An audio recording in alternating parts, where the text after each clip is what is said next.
Jadro cirkvi to sú rehole. Rehole boli po celé tisícročie našich kresťanských dejín bankou informácií, školou múdrosti, útočiskom, kam ľudia chodili v najväčšej núdzi.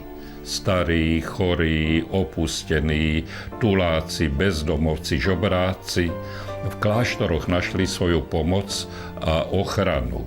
A komunisti, keď prišli k moci, sľúbili, že toto všetko budú robiť oni a videli v tom ako konkurenciu. Súdružky a súdruhovia. Základnou podmienkou dobrého pomeru medzi štátom a cirkvou musí byť nezneužívanie náboženstva na politické ciele proti ľudovodemokratickému režimu. Gustav Husák, Slovenská národná rada, október 1949. Cieľom proticirkevnej politiky komunistickej strany Československa bolo totálne ovládnutie cirkvi. V Československu sa katolícka cirkev stáva úhlavným nepriateľom komunistického režimu.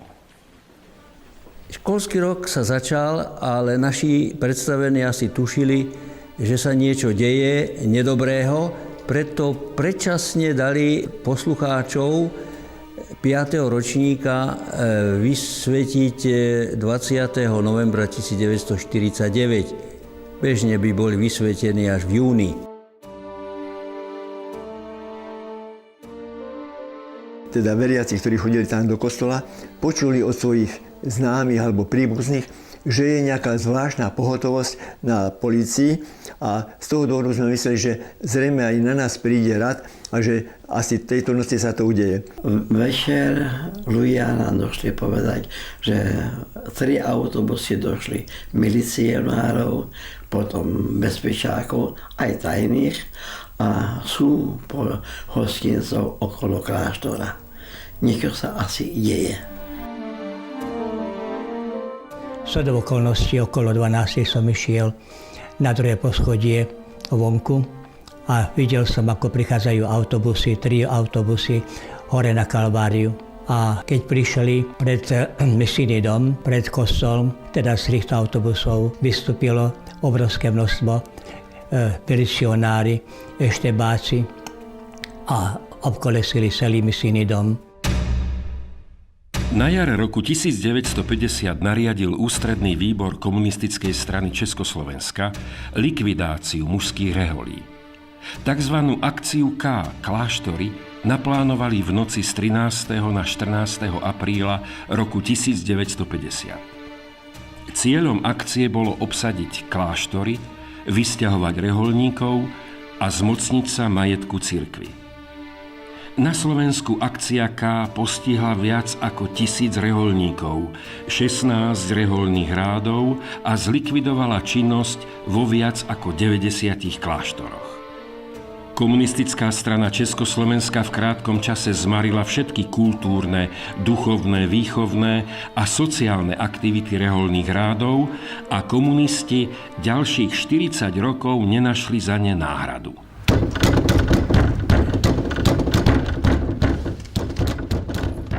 Išli sme normálne spať a snáď o 10. o 11. taký budíček sme ešte nikdy v našich dejinách nezažili. To bola dvojkrídlová veľká drevená brána a na tú búchali. Bola zamknutá. A vykrikovali, aby sme im otvorili. Nikto im neotváral, tak potom nejaké pajsce si doniesli, vyvážili to, ano, a bránu, jak sa povie, prevalili. Vošli a kázali, hneď dovedte sem vášho vedúceho. On, ten vrátnik, zavolal Patra Škodu, ktorý bol tedy rektorom misijného domu v Nitre. A keď ten prišiel, tak jemu povedal, okamžite dajte všetkých nastúpiť a vás vidíte s nami. Milicionári obsadili hneď všetky kúty tej spálne a to bol Esembák, nám zakričal, že vstávajte všetci, berte si svoje veci, zbalte si, máte na to, myslím si, že pol hodiny. Tam nás všetky zhromáždili, poprezerali nás, či nemáme nejaké zbrane.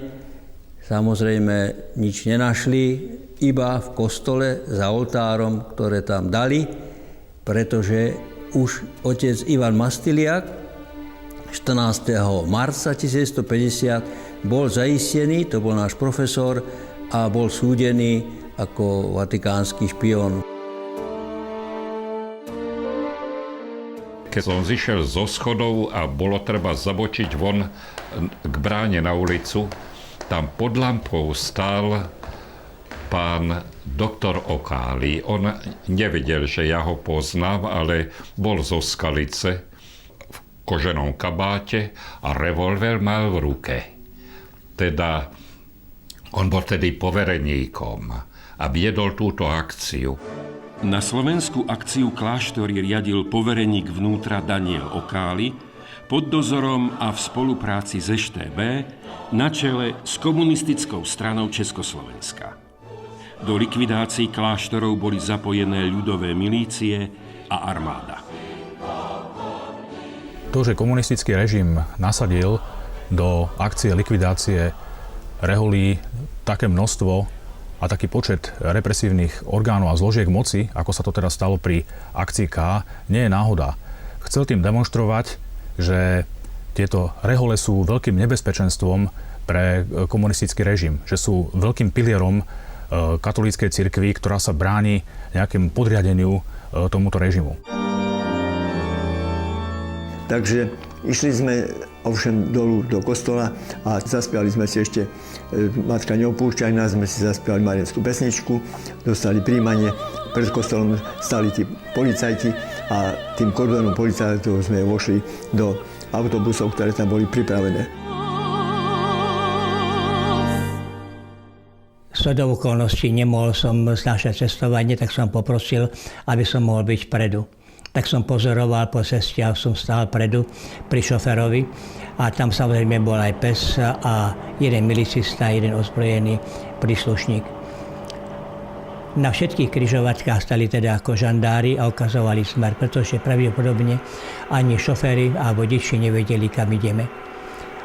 Nad ránom sme niekde boli okolo Liptova, okolo Žiliny, no ľudia, keď nás videli, zalamovali rukami, keď videli 3 autobusy v reverendách oblečených bohoslovcov a pátrov.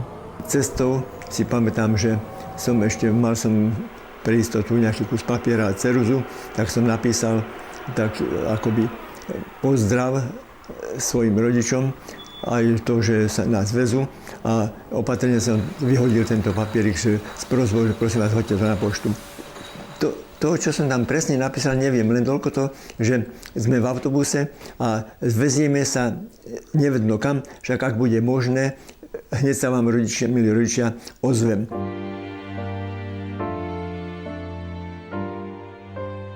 Keď sme prišli do Popradu, čakali sme, či pôjdeme na východ, niekde do Ruska, alebo či pôjdeme do Podolinca, kde boli už sústredení Salesiáni. A pretože som poznal Poprad, hneď som vedel, že odbočujeme doľava, teda na sever, a že ideme do Podolinca. Po obede okolo 2:30 sme asi prišli do Podolinca, no a vystupovali sme a prechádzali sme cez kordon žandárov a týchto tajných, pretože dva dní predtým, alebo koľko, neviem presne, sa už nepamätám, bolo tam nejaké povstanie Podolinci, kde Podolinčania protestovali proti internácii. Reholníci boli pozvážaní do 5 sústreďovacích kláštorov v Podolínci, Jasove, Svetom Beňadiku, Šaštíne a v Pezinku. Na viacerých miestach dochádzalo k občianskym nepokojom. Napríklad v Pezinku demonštrovalo 600 ľudí. V Podolínci došlo k vzbure, na ktorej sa zúčastnilo 200 veriacich. Na lietajúce kamene odpovedali obušky policajtov, ba došlo aj k streľbe. Výsledok? Veľa nevinných bolo zatknutých, tvrdo vypočúvaných a 11 z nich boli odsúdení na mnohoročné tresty. Samozrejme nesloboda, také trošku ponižovanie, vyhrážanie, že nás naučia pracovať, že my sme takí, ktorí sme ten chlieb darmo jedli pracujúcemu ľudu. také triedy to boli po študentoch.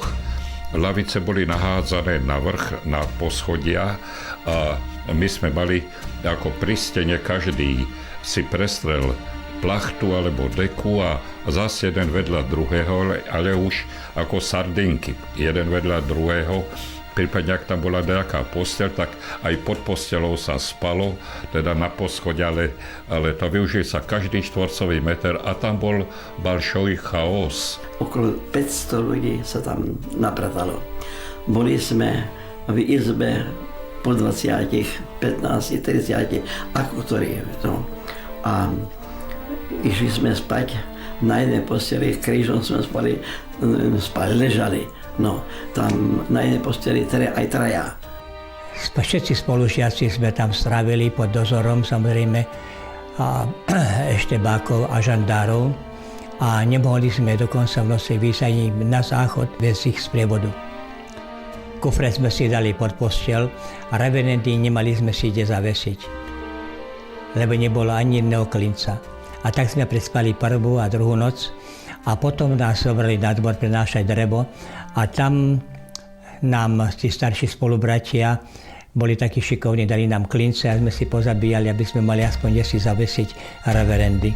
Bola vyvesená tabula, kto by neposlúchol a nevykonával tú prácu, ktorá mu bude pridelená, tak môže mať také a také zákaz napísať list a prípadne samotka a tak. A to aj sa praktikovalo, že keď niekto sa im nepáčil po nejakej stránke, tak potom ho dostal samotku a bol niekoľko dní tam zatvorený.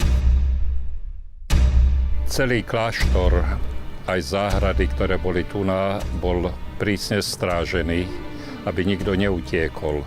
I napriek tomu sa niektorým kňazom podarilo stadiaľto utiecť práve na tomto mieste, hoci odtiaľto 20 metrov bola strážna väža. Myslím si, že stojí za zmienku najmä útek Ernesta Macáka, Salesiána, ktorému sa podarilo uniknúť. Mal na to, si to vypočítal 3 minúty v ceste hradby, nejakým spôsobom, aby tie stráže oklamal a smeroval nie do nejakej osobnej slobody alebo do nejakej ilegality, ale išiel, aby navštívil salesiánskych klerikov, bohoslovcov, ktorí boli sústredení na budovaní vterajšej priehrady mládeže pri Púchove.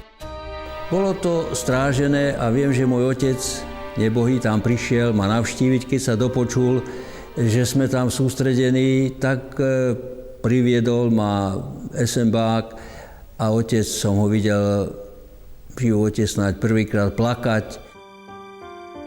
Otec sa vydal na cestu a išiel ma navštíviť.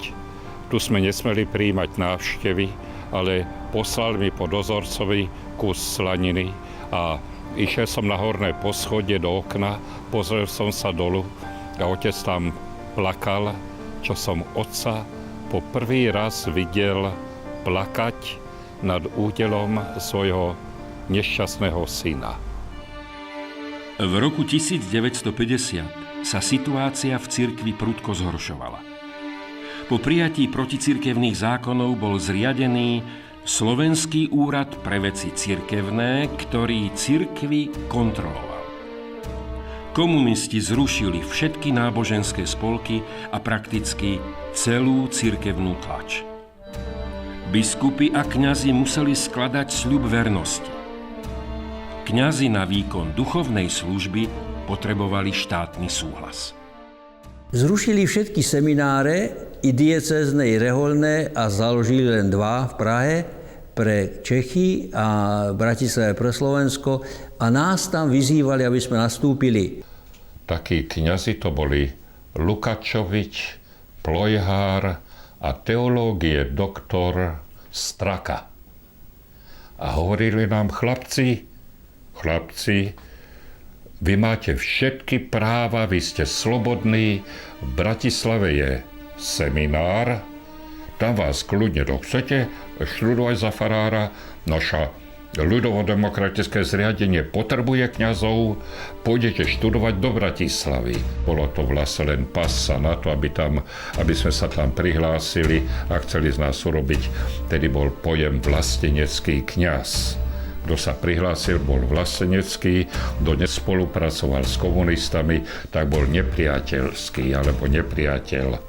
Tak sme odmietli, tak nás poslali do PTP, pomocné technické prapory. Starší, ktorí už mali odvody, tak ich 5. septembra odvelili do Komárna, nás mladších vzali do Hradca Králové na odvod. Všetci, ktorí neboli nejakí postihnutí telesne, boli odvedení a takisto 15. a 16. septembra sme tam mali nastúpiť, aj sme nastúpili. Komunistický režim v Československu sa neuspokojil s likvidáciou kláštorov. Pozornosť sústredil na nepoddajných klerikov. Predstavených zaistili. Najstarších pátrov umiestnili v charitných domovoch. Mladých bratov povolali do pomocných technických práporov PTP. Viac ako 300 reholníkov deportovali do internačných kláštorov v Čechách. Krátko na to mnohých uväznili. Najmladších bohoslovcov poslali budovať priehradu mládeže. Tam nás nazývali znova Vatikán a osobitne nás strážili, ale my sme si neviem kto, ktorí, možno tí starší teológovia si vyprosili, že v nedeľu pôjdeme do kostola. Bol to stvorženie, pôjdeme. A tam bola na vrátnici taká rampa a my sme povedali, že keď v Púchove je o 9. omša, my tam za hodinu budeme pochodovať a pôjdeme, tak sme sa dohodli, ako že nič nebolo, nič a naraz všetci sme sa stretli pred bránou, dvihli rampu alebo podliezli rampu a pochodovali sme v modrých košeliach a v červených baretoch, sme pochodovali do Púchova, do kostola a spievali Mlaď Bohu verná, Kristové čaty a také ľudia sa čudovali, bola to taká protest. A na tábore to aj tak hodnotili, ale nemohli si s nami poradiť. No a tam mládež okolo nás čakali, prieskali nám a tak ďalej a nám fajnili. To boli aj chlapci, aj dievčatá, také študenti, pravda, maturanti alebo začali vysokoškoláci a tí, ako si s nami cítili. Vojenská služba v pomocných technických práporoch trvala spravidla 3 roky. Mladí reholníci pracovali v baniach, lomoch alebo na stavbách. Ťažká práca tzv. Čiernych barónov bola sprevádzaná nezmyselnými politickými školeniami, ponižovaním zo strany veliteľov alebo pretrhnutá tragickou smrťou kamaráta. Ináč boli medzi nami pak myšeliaki, nielen bohoslovci, kňazi a tak ďalej. Ale boli tam aj takí väčšinou kopečkári, vysokoškoláci. Tam nemali sme zo základným vzdelaním nikoho. Jedine tí, čo nás strážili, mali základné vzdelanie. Všetko boli maturanti, alebo vysokoškoláci, alebo inžinieri skončení a podobne. Niekto tam mal tajnú vysielačku, tak samozrejme PTPáci to nemohli mať. Tak nás molestovali, kto to vysiela. No tak my sme nevysielali, samozrejme, na to sme my neboli ani pripravení, ani chuť sme nemali. No a raz sa stalo, boli tam tie latríny, nie žiadne záchody splachovacie. A tak tam bol nápis, neseď tu dlho, budú myslieť, že vysieláš.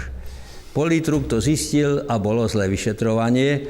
Kto to urobil? No nikto sa nepriznal, tak bol zákaz výkázok a podobne. Nakoniec sa zistilo, že tú tajnú vysielačku mal náčelník EŠTB.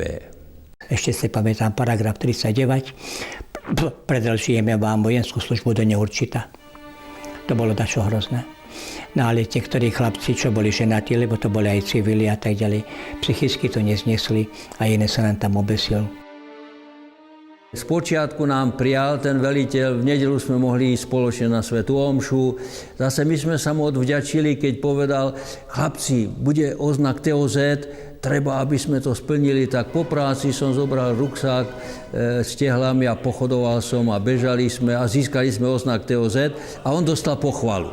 A zase nám prijal, že sme mohli mať opušťáky na víkend. Alebo takú inú, dali nám knižku, každý prečítať, budeme vás skúšať. Tak jeden, ktorý bol marot, knižku prečítal, urobil obsah, rozmnožil na cyklostýre, dal každému, každý prečítal a zase bola pochvala. Takže takto sme spolupracovali s tým veliteľom. My sme mu za to vyučovali deti náboženstvo a taká spolupráca. Ale po roku a pol ho teda odvelili. Macákovi sa podarilo vrátiť späť do Podolinca, druhý raz utiecť, tiež z Podolinca, a už tu sa stáva vlastne takou ústrednou postavou, ktorá organizuje s pomocou a spolupráci s Donom Titusom Zemanom, ktorý vypomáhal na farnosti v Šenkviciach, úteky mladých bohoslovcov, ale aj diecéznych kňazov Rakúska cez železnú oponu. Pritom významnú úlohu tu zohral Alfons Paulen, ktorý pôsobil ako farár v Šenkviciach. V jeho farnosti vzniklo stredisko na pomoc reholníkom, ktorí utekali z komunistického Československa.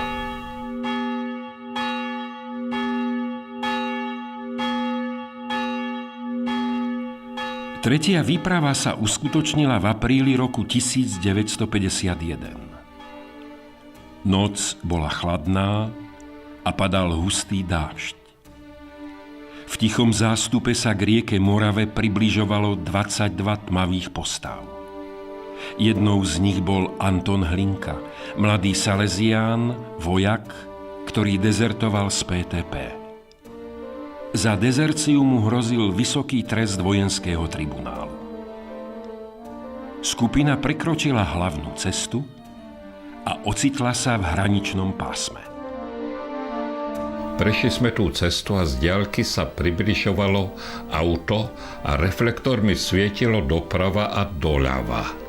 Tak vtedy dali povel ľahnúť k zemi, alebo urobiť také ako hrbíky, dali hlavy dohromady a schovať kufre.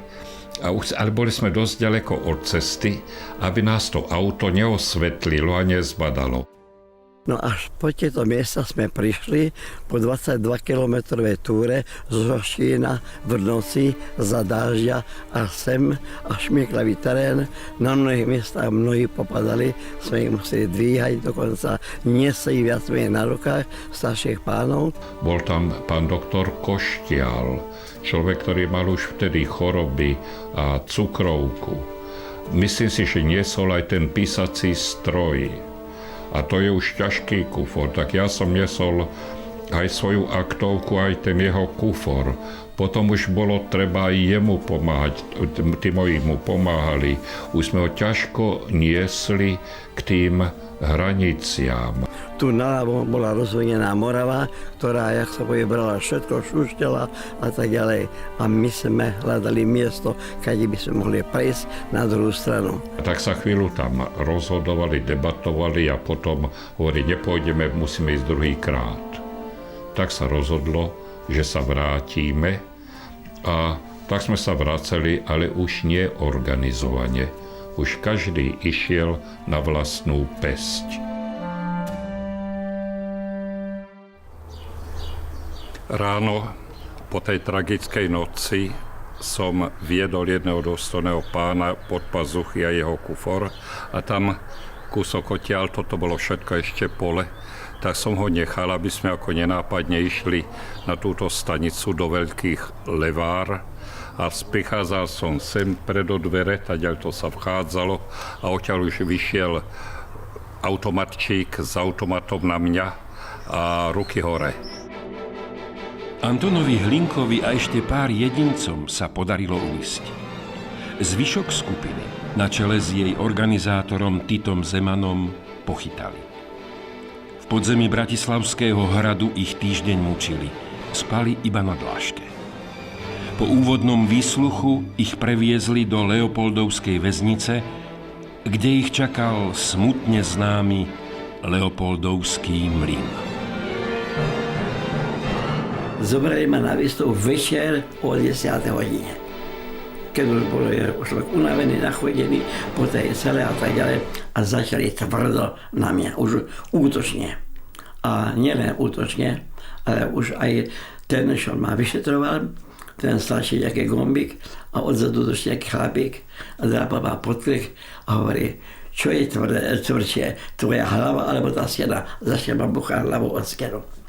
Keď bolo vyšetrovanie, tak na chodbách bol gramafón Vtedy nebolo nič iného a cez gramofón spievala Janka Guzová.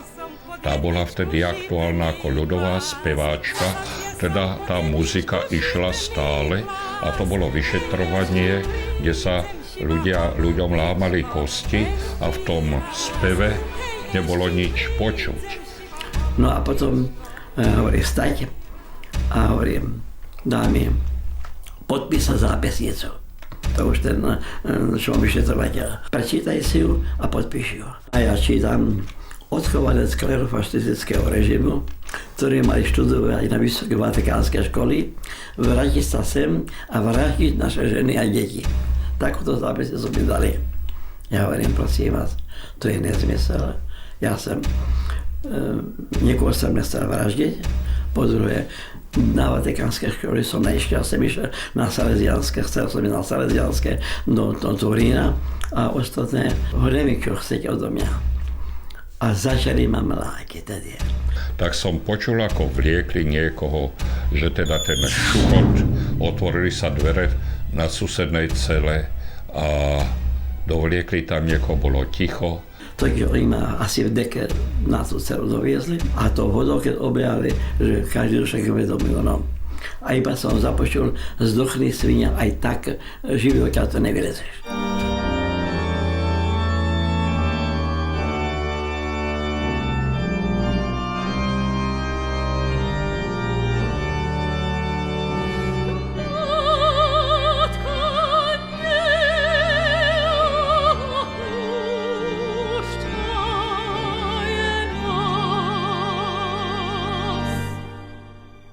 Po návrate z PTP mladí bohoslovci odmietli nastúpiť do štátnych seminárov. Hľadali vlastné cesty, ako realizovať svoje povolanie. Nastúpili do škôl alebo do rôznych civilných zamestnaní. Napriek hrozbám EŠTB sa aj naďalej tajne schádzali, aby prehlbili svoju rehoľnú spiritualitu. V tejto situácii významnú úlohu zohral odvážny jezuita, tajný biskup Ján Korec, ktorý vysvetil viac ako 120 klerikov, väčšinou z radov rehoľníkov. Moji spolubratia povedali, ty si najmladší, skús tú medicínu. Nebolo to ľahké sa dostať na medicínu v tom zmysle, že si vyberali svojich, pravda, ale v tej dobe si vytvárali inteligenciu, takúto prípravkárov, komunistickú, po 3 mesiacoch dostali maturity, takže som mal určitú výhodu, tak aj ja som urobil skúšky, povedali, urobili ste, berieme vás, ale pojete do Prahy po 2. ročníku. No a tak som potom v jeseni nastúpil už do 1. ročníka prírodovedeckej fakulty Univerzity Komenského. Ma zvolili za člena predsedníctva ročníkovej organizácie ČSM. Ale to je skôr taká žartovná záležitosť. No ale tak sa vtedy muselo chtiac, nechtiac všelijako maskovať a robiť si z toho z niektorých vecí aj teda dobrý deň. A ja sám, ako mi bolo často vyčítané, som príliš zľahčoval veci. Vo februári 1952 za nelegálny pokus o prekročenie štátnej hranice a špionáž bola Zemanova skupina odsúdená na 259 rokov väzenia. Hlavný organizátor, Salesián Titus Zeman, dostal 25 rokov väzenia. Odsúdených čakali uránové bane a väža smrti v Jáchymove, kde holými rukami triedili uránovú rudu. Dostal som 12 rokov trestu a prišiel som na celu. Pán Eugen Korda čakal, koľko si dostal. A ja som povedal 12 rokov a vtedy som sa rozplakal. Ak ja budem 12 rokov takto žiť, tak to neprežijem. Rozsudok čítali a je odsúdený na 15 rokov väzenia. O rok viac ako. A otec Dermek, taký vtipkár, humorista, hovorí, Janko, ja budem protestovať, že ty, náš žiak, máš o rok viac ako ja. Hoci rehoľníci boli v roku 1950 rozohnaní a likvidovaní a ďalej prenasledovaní, komunistický režim ich stále považoval za veľké nebezpečenstvo. Keď bol prvým tajomníkom komunistickej strany Československa Antonín Novotný, ktorý chcel vybudovať vzorový socialistický, ateistický štát, opäť sa poukazovalo na reholníkov, ktorí žili v podstate laickým spôsobom života, ale snažili sa praktizovať svoj reholný ideál ako na nejaké veľké nebezpečenstvo. Zomrel prezident Zápotocký a prišiel Novotný a bola tvrdšia politika v JRD. Otec nechcel vstúpiť, tak naša komunistická strana poslala sťažnosť na školu. Otec nechce do družstva a syn, ktorý bol u redemptoristov, študuje. Prišli tam dvaja páni, že chceli by sa porozprávať s druhým inžinierom. Ma odviezli na februárku a dobehol tam nejaký policajt, pomocník, no a povedal mu, odveď ho do cely. Otvoril dvere, hodil mi tam hnedé tepláky, povedal, hneď sa tu kompletne prezlečte. Hnedé tepláky sa stali potom mojim jediným oblečením na dosť veľa mesiacov. Tak dekan, ktorý bol potom za vyslanca poslaný, bol teda taký horlivý prisluhovač komunizmu, tak ten ma ho vyhodil zo školy tým, že som klamal, že socialistický lekár nemôže klamať. Proti týmto reholníkom boli pripravené veľké vykonštruované politické procesy. Ako prvý a najznámejší sa uskutočnil proces proti jezuitom, ktorý je známy ako proces proti Jánovi Chryzostomovi Korcovi a spoločníkom. To bolo v máji 1960 a nasledovali ďalšie procesy proti kapucínom, verbistom, redemptoristom, tešiteľom, lazaristom a vincentkám. V tej obžalobe sa medzi iným hovorí, že títo súdení ľudia, to sú takí ľudia, ktorí súhlasili s vyvražďovaním nášho obyvateľstva. Keď chytili partizánov, tak títo nemeckí vojaci hádzali ich na pohroní tam do jednej vápenky dolu a teda takto ich zabíjali. Keď toto počuli niektorí tí ujkovia, tak niektorí z nich dokonca úplne zdesene vykrikovali: oj, toto ľudze, rucali našich chlapcoch do vápenky. Monster proces proti verbistom prebehol v roku 1961 v Košiciach. Provinciál Páter Bošanský bol odsúdený na 14 rokov väzenia. Podobne prebehol proces s jezuitmi. Tajný biskup Korec bol odsúdený na 12 rokov väzenia. Konečne rok 1968 priniesol závan slobody. Cirkev vystúpila z ilegality. Padla cenzúra a brány seminárov sa otvorili. Po rokoch trávených v baniach, lomoch a väzeniach svitá reholiam na lepšie časy. Tak sme celých 40 rokov prežili v totalite, okrem tých 2-3 mesiace, čo sme sa mohli dostať do seminára. Ale tak som vďačný Pánu Bohu za všetko, aj Pane Márii za ochranu, že stal som sa kňazom, lebo tie cesty života sú také klokaté všelijaké. My vlastne boli kategória prenasledovaných pre vieru.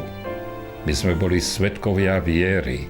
A keď som to meno nemal, vždycky som sa angažoval skorej preto, kde je pravda a kde je spravodlivosť a kde je viac lásky. Chodím do školy, chodím na univerzitu 3. veku, na teologickú fakultu, preberáme tam všetko, filozofiu, teológiu, patristiku a tak ďalej. A dáva mi to zmysel života, aj náplň. A druhým poukazujem, robte aj vy podobne, budete tak spokojne vyrobené, ako som ja. Ja, viete, som prijal toto pozvanie, že som kňazom a reholníkom, ako mimoriadny Boží dar. Priznám sa vám, že keď niekedy neviem sa ako začať modliť, tak si pomáham, Bože, Ty si mňa vybral, ja som si ničím nezaslúžil, je to nesmierny dar a som Ti vďačný.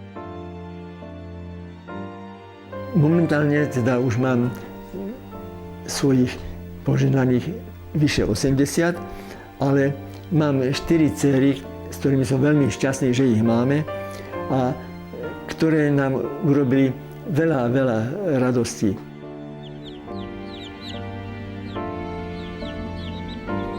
Človek má aj svoju vnútornú slobodu, svoje svedomie a svoje názory a tieto sa nedajú zobrať tomu človeku, ani keby ho naťahovali na škripec.